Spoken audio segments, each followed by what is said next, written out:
4, verset 4 à 28. Donc Jean était un apôtre du Seigneur, hein, donc il était disciple et le disciple, il a été appelé à devenir apôtre. Alléluia. Donc aussi.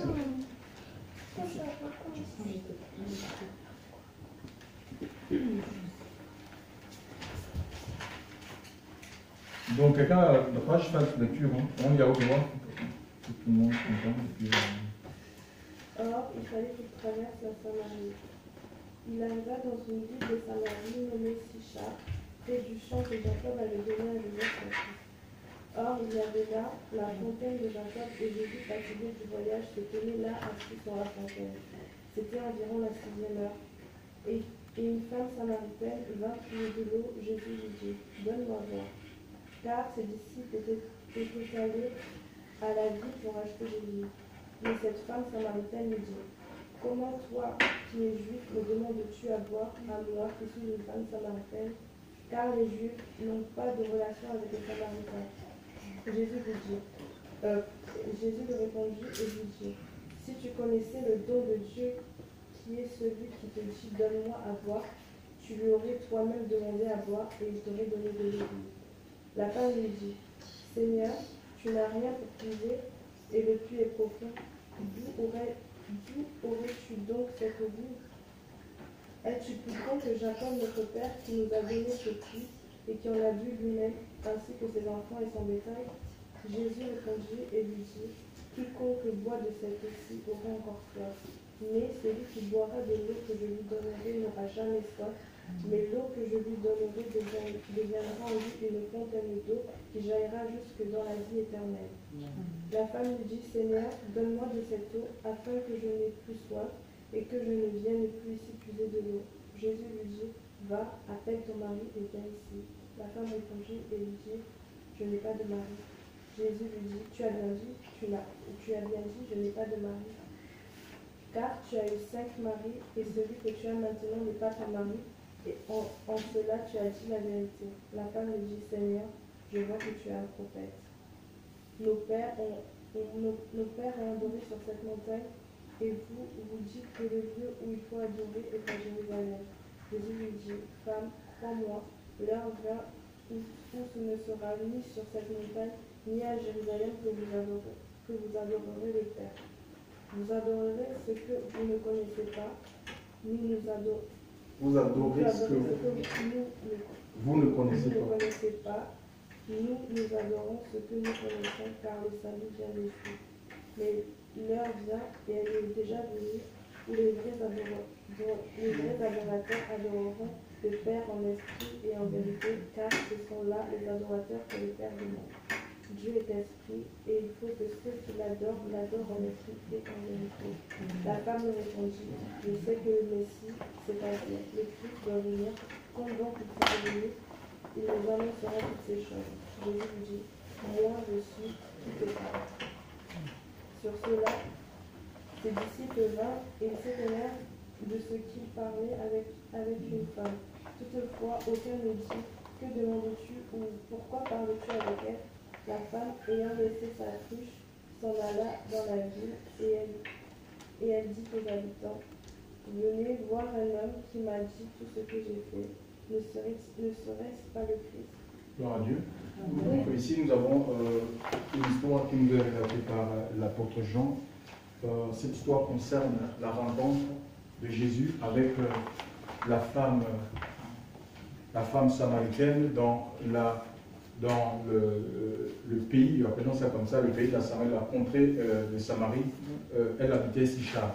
Vous savez, la Samarie il y avait une animosité qui existait entre les Juifs de souche et les Samaritains. En fait, les Samaritains, c'était des gens mélangés, en fait. Donc, c'était des Juifs mélangés.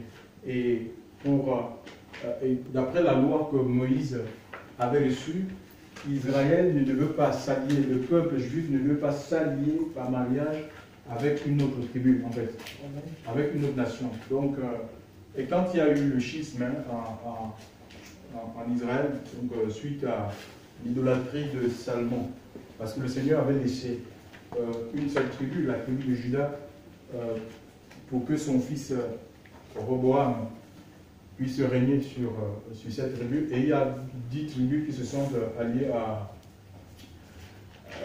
Jéroboam.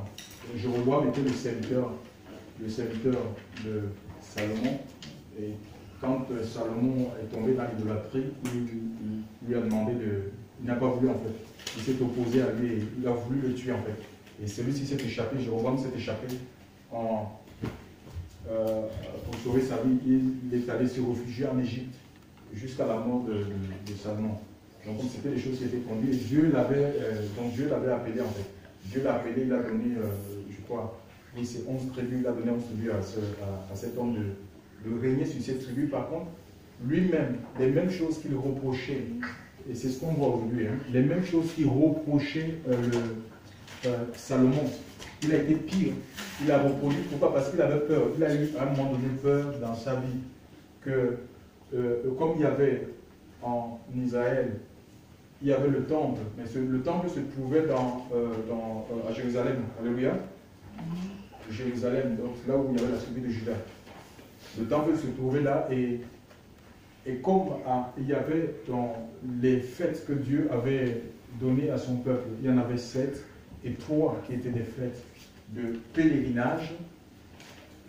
Donc tous les Israéliens, alléluia, tous les Juifs, que ce soit ceux qui vivaient dans la Palestine et ceux de la diaspora, il y avait des Juifs un peu partout, des Juifs de l'étranger, ils devaient se rendre. Nous avons l'histoire de l'Éthiopien, hein, l'Éthiopien qui est allé, qui a fait sa rencontre avec Philippe dans Acte 8. Donc il sortait de Jérusalem pour adorer justement, c'était une des fêtes de pèlerinage.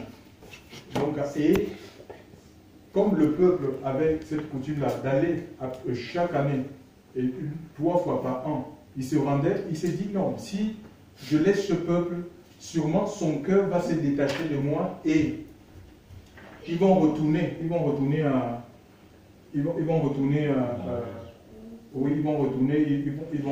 prêter allégeance à Roboam.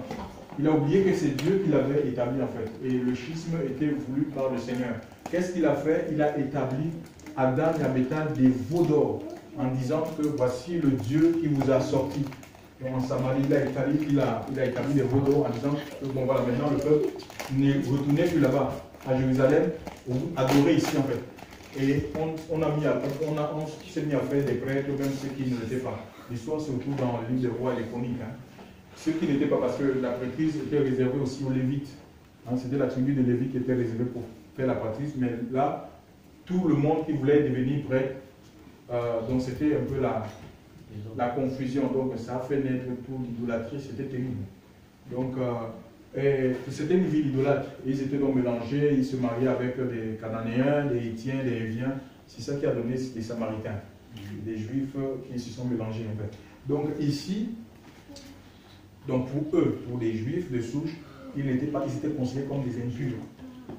Et quand un prophète était envoyé pour annoncer la parole de Dieu, pour porter la parole de Dieu au peuple, s'il fallait qu'il aille par exemple dans la ville de, disons, Galilée, s'il devait être missionnaire en Galilée, Galilée c'est au nord, hein, c'est avant la Samarie. Il faut quoi aller en Galilée? Il faut passer, quittant de Jérusalem, donc tu veux, pour arriver vite en Galilée, normalement il faut passer par Samarie. Alors, ces prophètes-là, ils contournaient, ils préféraient faire les détours. Donc pour éviter de rentrer dans ce bout de terre, parce que c'était considéré pour eux comme impur, comme une terre idolâtre.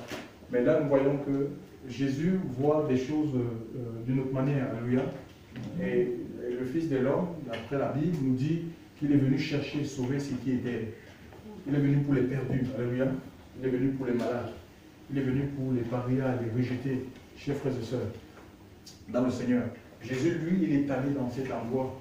Il est allé dans cet endroit pourquoi? Parce qu'il y avait des âmes, il y avait des vies, tout simplement. Il y avait des âmes à sauver. Parce que pour Dieu, les âmes n'ont pas de prix. Alléluia. Une âme n'a pas de prix. Alléluia.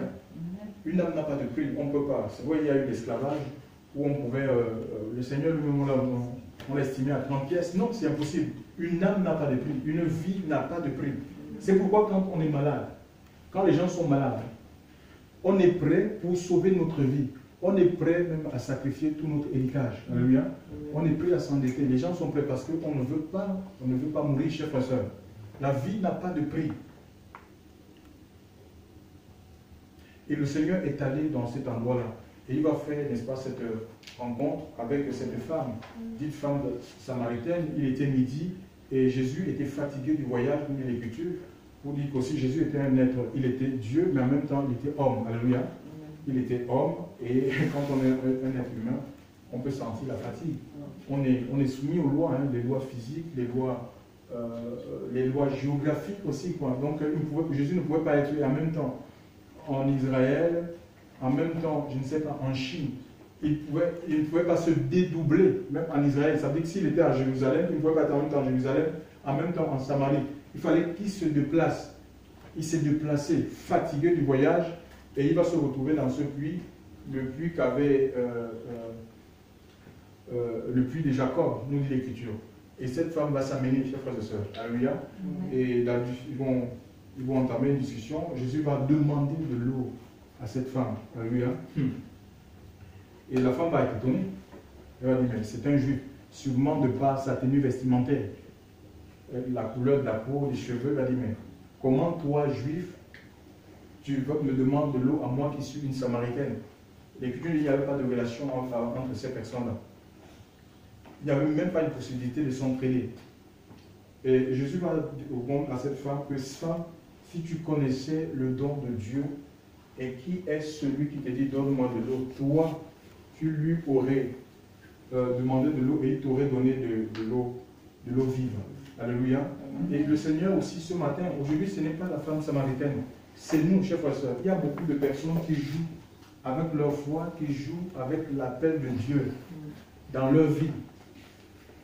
Le Seigneur dit, si tu connaissais le don de Dieu, si tu connaissais ce que le Seigneur peut-être a déposé en toi, ou qu'il veut déposer en toi, tu t'aurais rangé du côté du Seigneur.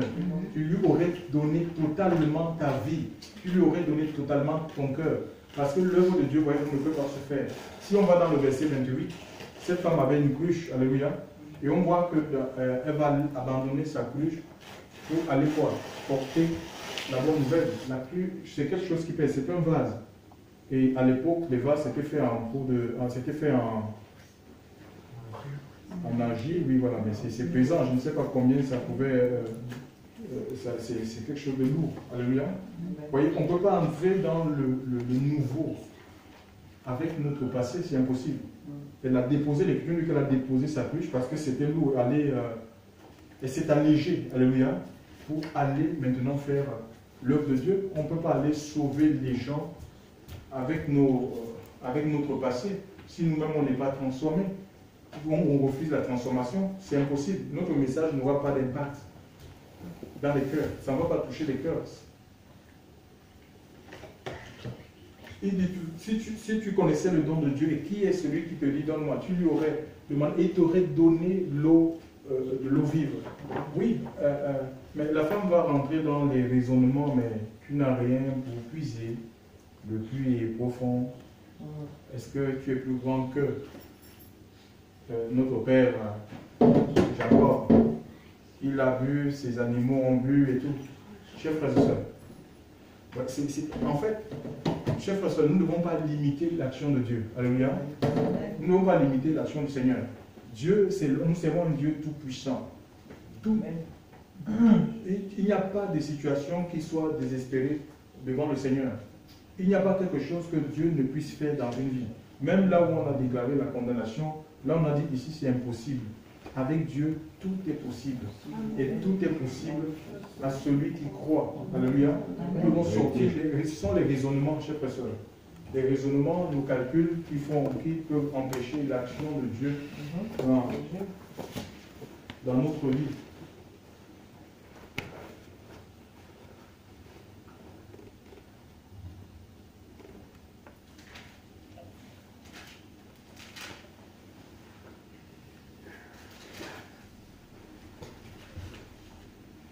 le chant.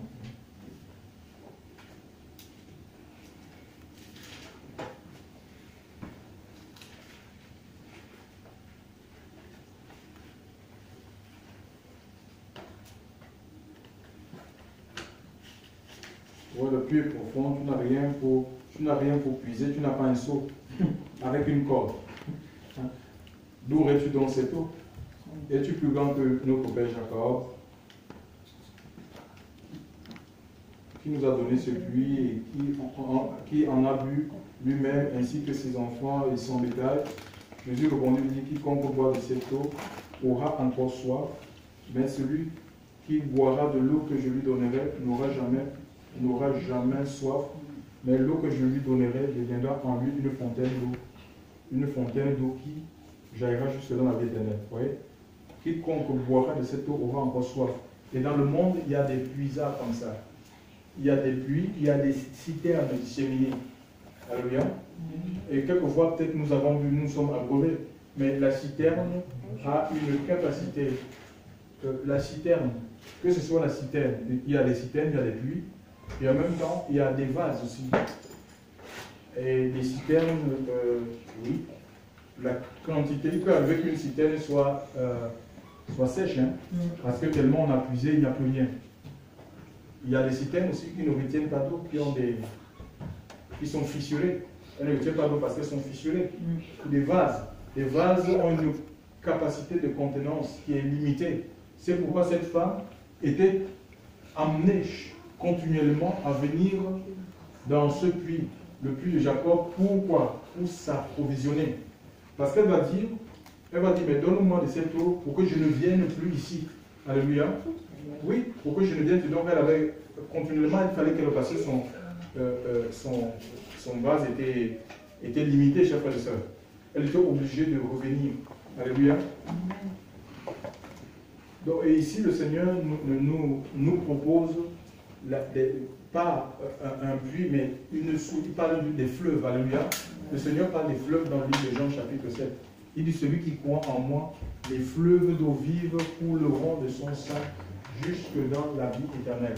Donc, il nous propose des fleuves, une vie jaillissante, jusqu'à ce que nous allons passer de ce monde. Tu peux t'asseoir, pas de souci. Non, je vais juste prendre une douche. Tu vois? Donc, on peut jusqu'à la vie éternelle. Alléluia. C'est une eau qui coule. C'est ça la vie de l'esprit. Ce n'est pas une vie routinière. Dieu ne nous appelle pas à une vie qui est routinière, une vie qui stagne. Parce que quand une eau stagne, elle devient. Une eau qui stagne n'est pas bonne. Alléluia. Elle est polluée. Tu vois, donc c'est une vie renouvelée avec le Seigneur. Mais il faut être dans le fleuve de Dieu. Il faut que le fleuve coule. Alléluia. C'est le cœur. C'est Dieu qui nous abreuve. Alléluia. C'est Dieu qui nous abreuve. Alléluia. Il nous abreuve de son eau, de sa présence. Et l'eau, dans la Bible, c'est aussi imagé par la parole de Dieu. Alléluia. Et nous avons besoin, non seulement le sang de Christ nous purifie, mais l'eau. Nous sommes lavés. Alléluia. Il lave cette église-là. On peut lire Éphésiens chapitre 4, si j'ai bonne mémoire. Hein. Chapitre 4, à partir du verset 23, où il est parlé de la femme d'être soumise comme Christ est soumis comme l'église est soumise à l'église. On peut lire ce passage, s'il vous plaît.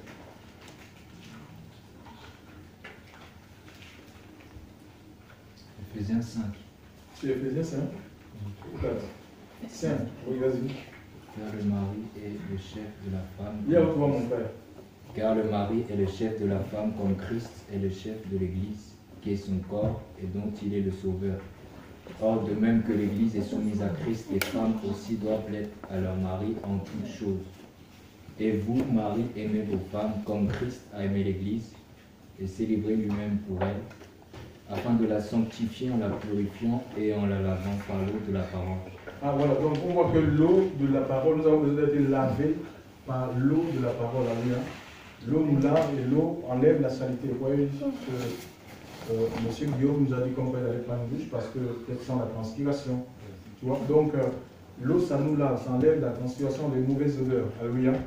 Et c'est l'effet de la parole de Dieu dans notre vie. Et Jésus va dire à cette dame, quand la femme va dire Seigneur, donne-moi de cette eau pour que je n'ai plus soif et que je ne vienne plus ici puiser. Le verset 16 nous dit, Jésus lui dit, va, appelle ton mari et viens ici. La femme répondit et lui dit, je n'ai pas de mari. Jésus lui dit, tu as bien dit, je n'ai pas de mari, car tu as eu 5 maris et celui que tu as maintenant n'est pas ton mari. Bon, et pourtant, elle était avec quelqu'un, mais comment elle peut dire qu'elle n'a pas de mari? Ça veut dire peut-être qu'à l'époque, elle n'est pas passée devant la législation pour officialiser son union. Pourtant, elle a un nom, mais elle dit, je n'ai pas. Et Jésus dit, en cela, tu as livré, tu as eu 5, et celui que tu as, ce n'est pas ton nom. Donc, on voit ici que cette femme, bon, je crois qu'elle avait un problème elle avait un problème d'affection, en fait. Elle a pu trouver l'amour dans les hommes. Imaginez, on dit que, bon, en fait, les Blancs nous ont appris qu'il y a 5 races. Et là, elle a eu 5. Peut-être qu'elle a essayé avec un noir, se marier avec un noir, un blanc, qui bon, peut-être ça va marcher, le jaune, le rouge. Donc, elle a essayé dans les 5 continents. Hein? L'américain, l'asiatique, l'européen, l'africain. Ça n'a pas marché. Et elle a décidé de se mettre comme pour éviter des procédures de divorce. Pour éviter le divorce au mariage, autant rester dans le concubinage, autant se paxer. C'est comme ça, je ne sais pas si à l'époque, mais j'essaie d'imaginer parce que nous vivons dans notre temps. Il peut y avoir cette situation et les gens peuvent raisonner de la sorte. Donc, et le Seigneur va toucher, c'était son problème en fait. Le Seigneur va révéler, c'est ça la parole de Dieu. La parole de Dieu est là. On a dit que c'était l'eau, ça nous lave pour révéler notre état, afin qu'on change, chers frères et sœurs. Sinon, on ne peut pas avancer avec les choses de Dieu. Alléluia. Oui. Dieu révèle notre état en fait. Il révèle notre état pour qu'on puisse changer. Dieu ne parle pas aux absents, il parle aux présents. Et quand on dit, ouais, il fallait que l'autre soit là pour entendre ça. Non, si Dieu veut parler à l'autre, Dieu n'est pas limité à lui. Il n'a pas besoin de nous pour parler aux gens. Hein. Dieu parle tantôt d'une manière, tantôt d'une autre. Nous, l'écriture, pas des visions, pas des sons. Dieu peut aller à travers une vision pour parler à cette personne. Il n'a pas forcément besoin qu'on prêche la personne. Alléluia. Voilà, donc, et celui que tu as maintenant n'est pas ton mari. Et cela, tu as dit la vérité. La femme lui dit, Seigneur, je vois que tu es un prophète. Nos pères ont adoré sur cette montagne. Et vous, vous dites que le lieu où il faut adorer est à Jérusalem. Jésus lui dit, femme, pour moi l'heure vient où ce ne sera ni sur cette montagne, ni à Jérusalem, que vous adorez le Père. Vous adorez ce que vous ne connaissez pas. Nous adorons ce que nous connaissons, car le salut vient des Juifs. Donc, en Samarie, il y avait des hauts lieux comme ça, où les gens, ils allaient adorer, ils allaient offrir des sacrifices. Et ici, Jésus, même si à l'époque, Jérusalem, c'était là où il y avait le grand temple. Hein. C'était là où il y avait le culte officiel, en fait. Mais ici, Jésus nous a dit qu'il faut retourner dans ce temps, parce que Jésus, en fait, il est venu pour inaugurer une autre ère, en fait. Hein, l'ère de l'esprit. Alléluia. Et il n'est pas en train de dire qu'il faut retourner dans le temple. Il faut dire que le Père est esprit. Il faut que ceux qui l'adorent en esprit, en vérité. Et quand il va faire la promesse, quand il va dire aux gens, à la foule, c'était pendant la fête des tabernacles, on lit le Jean chapitre 7, hein, celui qui croit en moi, les fleuves d'eau vive couleront de son sein jusque dans la vie éternelle. La Bible dit qu'il dirait cela de l'esprit que devaient recevoir ceux qui croiraient en lui, car l'esprit n'avait pas encore été donné, parce que Jésus n'avait pas encore été glorifié. Donc Jésus n'avait pas encore donné sa vie sur le bois de la croix pour que l'adoration en esprit devienne effective. Alléluia. Donc voilà, et Dieu, le Seigneur, et donc Jésus est venu pour nous faire passer du sacerdoce aaronique. Parce qu'il y avait un sacerdoce, il y avait des gens qui étaient choisis pour servir dans le temple, comme la tribu de Lévi, chers frères et sœurs. C'était le sacerdoce lévitique aaronique. Et le Seigneur est venu pour que nous passions de ce sacerdoce au sacerdoce qui n'est pas transmissible, c'est-à-dire celui de Christ. Alléluia. Le sacerdoce universel où tout enfant de Dieu devient un prêtre pour le Seigneur, un adorateur pour Dieu. Alléluia. C'est ça en fait. Hein, il est venu nous faire passer de la loi à la grâce. Alléluia. À la grâce, de la loi à la grâce.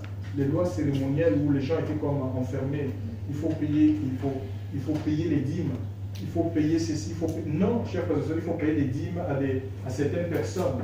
Il est venu nous faire passer de notre sacerdoce où on n'a plus besoin des médiateurs humains pour aller à Dieu. Parce que le sacerdoce lévitique exigeait que c'est les hommes, que les hommes représentent les hommes devant Dieu. Non, il dit vous recevez une puissance de Saint-Esprit sur nous et vous serez mes témoins. Alléluia.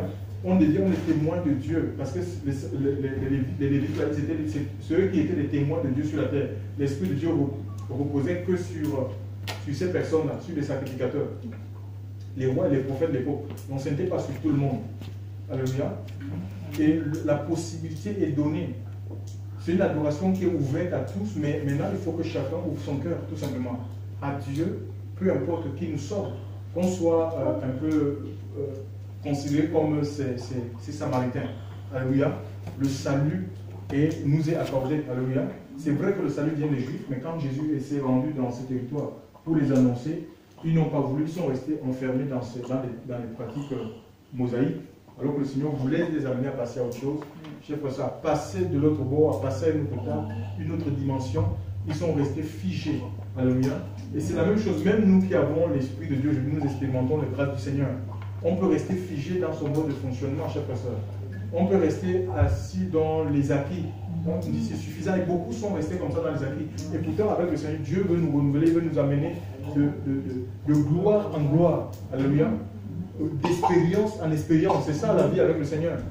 Ce n'est pas une vie figée.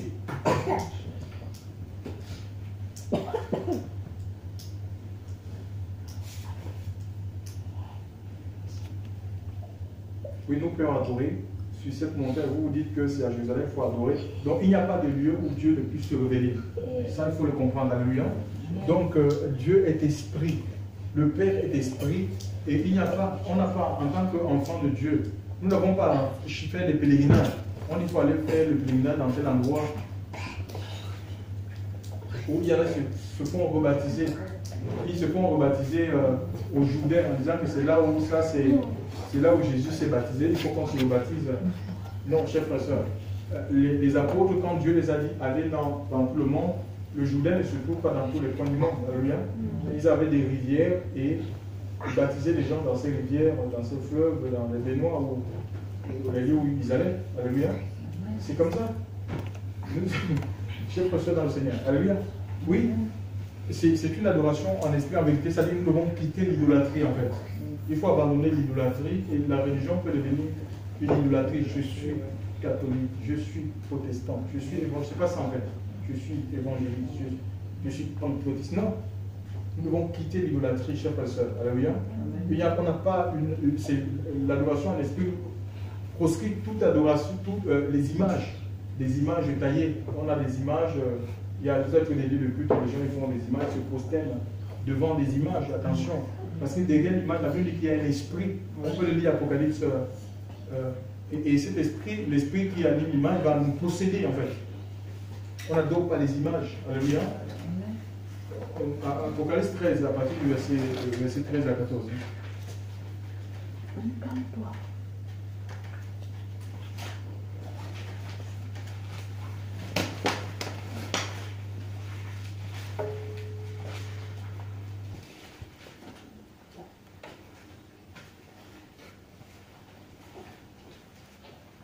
Joseph, tu as les passoires là-bas. Ok, continue.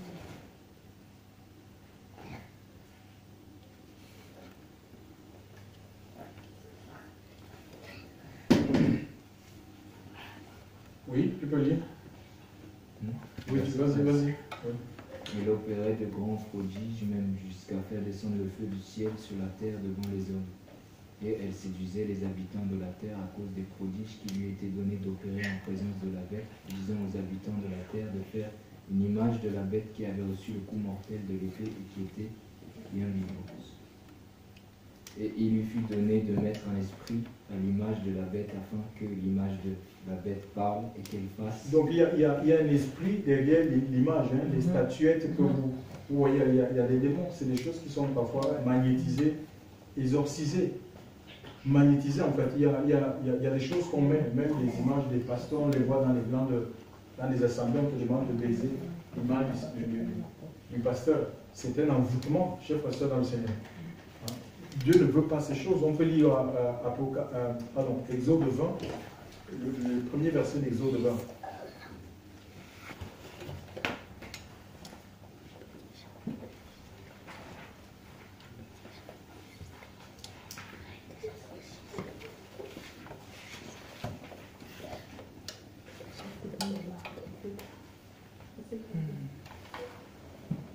Oui. Exode 20, quelqu'un dans la page? Alors Dieu prononça toutes ces paroles, disant: Je suis Yahweh ton Dieu, qui t'ai fait sortir du pays d'Égypte, de la maison de servitude. Tu n'auras pas d'autre Dieu devant ma face. Tu ne te feras pas d'image taillée, ni aucune ressemblance des choses qui sont là-haut aux cieux, ni ici-bas sur la terre, ni dans les eaux sous la terre. Tu ne te prosterneras pas devant elles et ne les serviras point, car je suis Yahweh ton Dieu, le Dieu qui est jaloux, qui punit l'iniquité des pères sur les fils, jusqu'à la 3e et la 4e génération de ceux qui m'haïssent. Voilà, vous voyez, parfois on voit des calamités ici et là. On dit, mais pourquoi ça? Pourquoi Dieu permet des tremblements? On était à Haïti, pourquoi ceci? Pourquoi il y a telle famille qui est décimée par telle, par telle maladie, tout ça? Pourquoi telle épidémie dans tel pays? Mais on oublie une chose, Dieu punit. Dieu est un Dieu d'amour, mais aussi il est un Dieu de justice. Et il ne veut pas, il ne tolère pas l'idolâtrie. Alléluia. Pourquoi telle personne est souffrante? Pourquoi est-ce que ça ne va pas? Chers frères dans le Seigneur, il faut qu'on sorte de ce type d'adoration-là. Ça ne réjouit pas le cœur de Dieu. Ça irrite le Seigneur, l'idolâtrie. Et aussi, l'adoration en esprit et en vérité proscrit le culte de l'homme. Alléluia. L'Esprit de Dieu n'est pas là pour élever les hommes.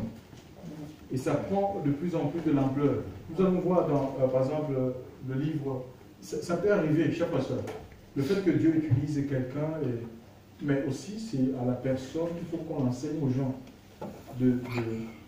d'adorer Dieu, alléluia, d'avoir le regard fixé sur Dieu et non sur l'homme. On peut dire, c'est ce que l'apôtre Pierre a fait dans le livre de Actes chapitre 10, le verset 23 à 24. Une autre personne doit ouvrir la même réaction qu'a eu dans deux villes, deux configurations différentes, l'apôtre Paul. Acte chapitre 14. Oui, Acte 10, 23, verset 23. Et une autre personne va ouvrir Acte chapitre 14.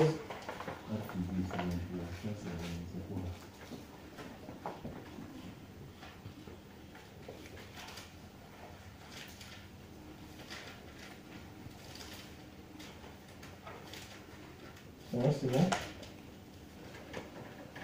On écoute la lecture. Hein. Alors Pierre était entré et les logea. Le lendemain, il s'en alla avec eux et quelques-uns des frères de Jopé l'accompagnaient. Ils arrivèrent à Césarée le jour suivant. Corneille les attendait et avait invité ses parents et ses amis.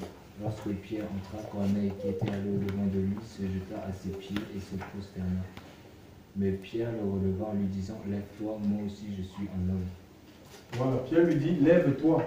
C'est l'apôtre qui dit: Lève-toi. Il s'est prosterné, alléluia, devant Pierre. Il s'est agenouillé devant Pierre. Il a déifié Pierre. Il dit: mais ça, c'est un Dieu. Il dit: non, lève-toi. Je suis un homme comme oh, les pasteurs d'aujourd'hui. Ils seraient contents, à chair. Ouais. On peut lire aussi Acte chapitre 14. Oui, à partir du verset 13.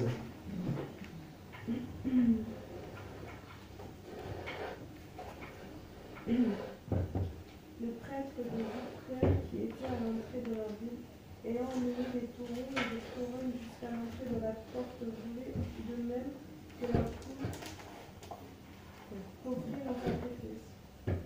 Mais les apôtres Barnabas et Paul, ayant appris cela, déchirèrent leurs vêtements et se précipitèrent au milieu de la foule, et disant, pourquoi faites-vous cela?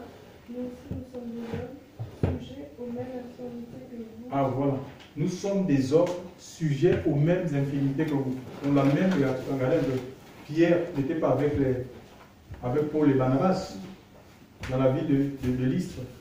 Tu vois, ici Pierre est un jour près, mais on voit que c'est le même esprit qui parle. Alléluia.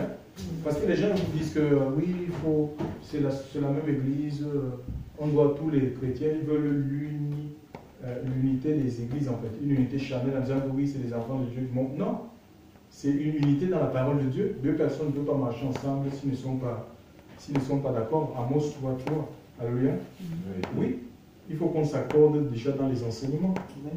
Si on n'est pas d'accord, si certains sont pour l'idolâtrie, vous allez faire passer, c'est l'hypocrisie, c'est un monstre que vous allez construire. Il n'y aura pas de direction en fait. Hein? Et regardez ce qu'ils disent, c'est la même chose. L'ange, maintenant dans le ciel, dans Apocalypse chapitre 19, à partir du verset 9 à 10.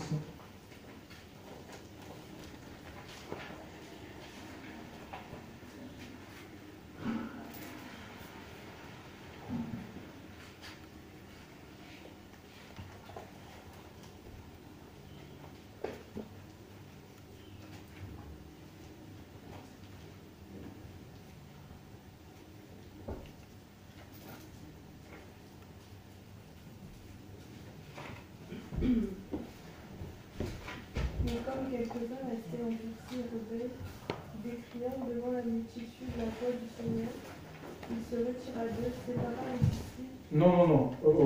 Apocalypse, madame. Ah, non, ça. Oui, Apocalypse 19, verset 9 à 10, on lit. Alors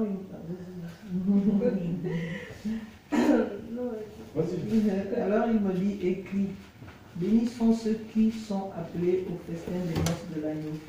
Il me dit aussi, ces paroles de Dieu sont véritables.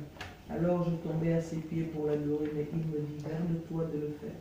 Je suis ton compagnon de service et celui de tes frères qui ont le témoignage de Jésus. Adore Dieu car le témoignage de Jésus est l'esprit de la prophétie. Tu vois, ça c'est l'ange qui rappelle à un apôtre. Alléluia. L'apôtre, devant, il a vu le festin des noces de l'agneau, devant l'ange qui lui montrait ces choses, parce qu'il était conduit par un ange, et il se prosternait pour adorer cet ange. Et l'ange va le répondre en disant non, adore Dieu, alléluia. Toute l'adoration revient au Seigneur. Même si Dieu se sert des personnes, alléluia, dans peu importe la dimension, il restait des hommes, il a dit, l'apôtre Paul a dit, sujet aux faiblesses. On va aux toilettes comme tout le monde. On ressent les mêmes besoins, les mêmes pressions comme tout le monde. On n'est pas des surhommes, hein. Qu'on ne vous trompe pas. Hein. C'est pareil, les pressions que tu peux sentir, les tentations au-dedans de toi, c'est les mêmes choses. Et peut-être même un peu plus, parce que tout dépend de l'appel de chacun. Les épreuves, c'est pareil. C'est pareil. On doit adorer le Seigneur, alléluia. Tu adoreras le Seigneur de tout ton cœur, de toute ton âme, de toute ta force et de toute ta pensée, alléluia. Voilà, pas autre chose. Adorer Dieu, c'est obéir à sa parole. Vous voyez le verset 28, là où je vais terminer. Le verset 28. Cette dame avait quelque chose, une cruche, c'est quelque chose de lourd, de pesant. Le verset 28.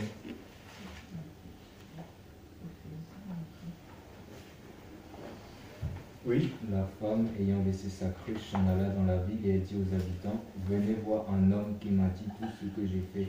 Ne serait-ce pas le Christ? Et donc voilà, en fait, oui, la cruche, c'est ce qui permettait à cette dame de puiser de l'eau, d'avoir de l'eau, et c'est la situation d'un moment. Alléluia. Elle est obligée de repartir.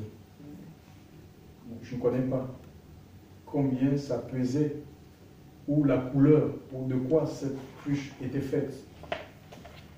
Il y a des gens qui ont, ça dépend hein, des moyens des uns des autres, certains ont des cruches en or, des vases en or, d'autres en diamant, d'autres en verre, d'autres en céramique. Et si quelque chose t'a coûté, ou te coûte, ou te rapporte, c'est difficile de s'en séparer. Alléluia. Mais parfois, il faut que ça nous fasse mal, chers frères et sœurs. Oui, il faut savoir perdre certaines choses pour gagner. C'est comme ça avec le Seigneur, alléluia. Je ne sais pas, ça peut être la cruche là, ça peut le chacun se connaît, alléluia. Et c'est des choses parfois qui paralysent l'action de Dieu dans notre vie, alléluia. Il faut qu'on s'en débarrasse, même si ça doit nous coûter. Je ne sais pas ce que ça peut représenter dans la vie des uns et des autres. Mais l'Écriture dit que cette femme a déposé sa cruche et nous voyons qu'elle est rentrée dans l'appel de Dieu, dans la mission, elle est rentrée dans sa mission. Alléluia. Pour être témoin, on ne peut pas, c'est impossible.